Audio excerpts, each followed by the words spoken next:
دی لا يستوي القاعدون من المؤمنين غیر اولی الضرر والمجاهدون دی آیات مبارک کی ترغیب دی د جهاد او د مجاهدینو د هغوی اخروی بشارت ته هغوی ته مجاهدینو ته اخروی بشارت ته او پدې کې جهاد لر ترغیب دی چې لا يستوي القاعدون برابر ندي الناس خلق د جهاد نه چې جهاد لنه دي تلي من المؤمنین د مؤمنانو نه یعنی د مؤمنانو نه هغه خلق چې جهاد لنه دي تلي او جهاد لتلي دي دا دواړه قسم خلق الله پاک وی دا برابر ندي دا دواړه قسم خلق الله پاک جل جلاله برابر ندي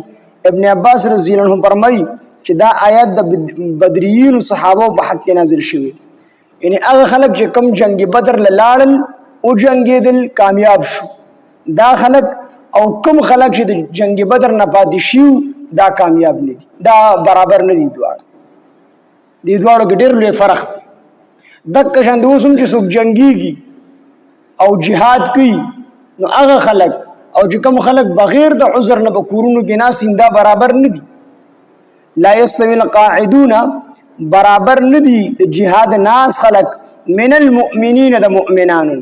چې کوم د مؤمنانو نه جنگ بدر لدلی دي هغه د الله پاک د درجه د سګن رسي هغه د الله پاک جل جلاله ډیر لوی اجر چې کوم دی ورکړي دي ډیر فضیلت ورکړي په نور خلکو باندې او چې کوم خلک د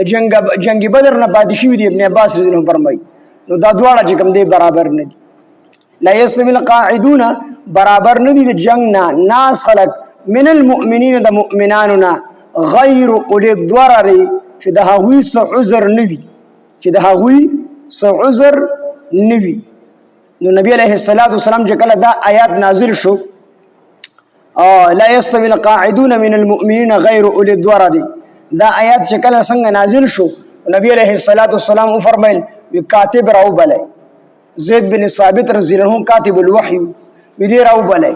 نو چې کله زید بن ثابت رضی الله عنه راغی نبی علیہ الصلوۃ والسلام تو فرمایل چې لا يستوي القاعدون من المؤمنين دا آیات اولیکا په ما نازل شو دا آیات اولیکا نو چې کله زید بن ثابت رضی الله عنه دا آیات لیکو نو شاته ام مکتوم رضی الله عنه ډون صحابي دیناسو نو دوی د الله پیغمبره زما غوښلو غواړي چې jihad لاړ شم خو زه معذور یم پستر کو باندې ډون یم نو زه jihad لتلې نشم نو زه د هغه خلکو سره برابر نیم کوم چې jihad لتلی دي نبی علیہ الصلوۃ والسلام الله پاک جو ور پس بیا دا رست ټوټه غیر اولی الضرر دا پس داخل دا پس نازل رومبه دا مخکنی آیت نازل لا يستوي القاعدون من المؤمنین نو کاتب الوحی ته نبی علیہ السلام دا اولیکا چې دې لګون ام مکتوم رضی الله عنها صحابي دي بستر کو باندې نو دې شاته ناسو نو د نبی علیہ السلام ته عرض وکړه الله پیغمبره زه بستر کو باندې ډون یم زما زړه دا غواړي چې jihad لړلې خو زه jihad لتلې نشم الله پاک جل جلاله غیر اولی الضرر دا ور پس چې کوم دی نازل کو چې د هغوی سو عذر نه وي دی بغیر د عذر نه د jihad نه پاتې شي نو دا خلک او چې کوم خلک د الله په لار کې jihad کې دا خلک برابر نه دي او چې څوک د عذر د وجې نه پاتې شوي دي نو دا خلک ور سره برابر دي شریک دي غزوه تبوک نه چې کوم دی نبی علیہ السلام واپس کوله صحابه ور سره نو نبی علیہ السلام غزوه تبوک دا ډېر خطرناک جنگ شوی دی او دغه ډیره زیاته ګرمي او مضبوط او دشمنوم ډیر لوی مضبوطو نو دی صحابه ته ډیر لوی تکلیفونه رسیدلي تر دې پورې چې دوه صحابه هغه ته وبن نه ملاویدلي او وبن نه وی هغه ډیر تند د وجنه بهوش شو او بیا نبی علیہ السلام حکم وکړ وبن نه وی جوړه وبو ور کړی وی اوخ علال کې دغه غوجری راوخله هغه ولا په خلکو کې نه جوړ نه غوجری ولا بیا چې کوم دی په خلکو کې ورنه جوړ کړ نو ډیره ګرمي او ډیر سخت جنگ شو او چې کله واپس راتلل نو نبی علیہ الصلوۃ والسلام صحابه دوی چې بعض خلک د سیدی په مدینه منوره کې ناشتي خو تاسو سره په ثواب کې شریک دي نو صحابه عرض وکړي د الله پیغمبره موږ د دومره لوی ګرمي برداشت کړله دومره سخت خو برداشت کړلې لوګي تندې مو برداشت کړلې او په قسم طریقه باندې او جنگیدو او زمونږ د نورونه مدینه منوره کې نه سیاده زموږ سره ثواب کې برابر دي نبی علیہ السلام او فرمایي هغه تاسو سره زګه ثواب کې برابر دي چې هغه عذر بن کړی دي عذر ګیر کړی دي هغه ته عذر دي او چې چاته عذر وي نو هغه کس کو د jihad نه پاتې شي نو جدا خبر او چې بغیر د عذر نه پاتې شي نو دی بیا د جهاد والا سره برابر نه. او دین دا مسله معلومیږي چې جهاد دا فرض کفایه دی. بعضی وختونو کې فرض عین شي لکه په سټیټ ملک باندې حمله وشي، او بعضی وختونو کې فرض کفایه لکه څنګه چې جنازه فرض کفایه ده. مثال فرض کفایه دی ته ویل شي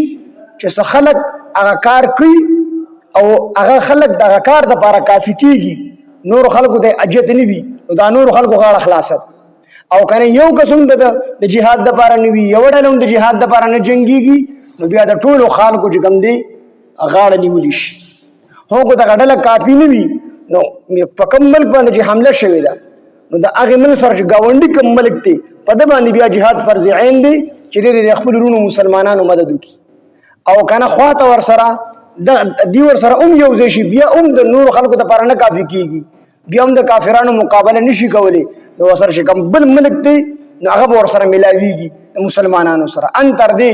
کو ټول دنیا بیا نکیږي کنه، نو ټول دنیا کې څونه مسلمانان دي دا ټول برای یو ځای کیږي، دا ټول بچ کم دی د یو ورور مسلمان د یو ملک د مدد بچ کم دی کوي.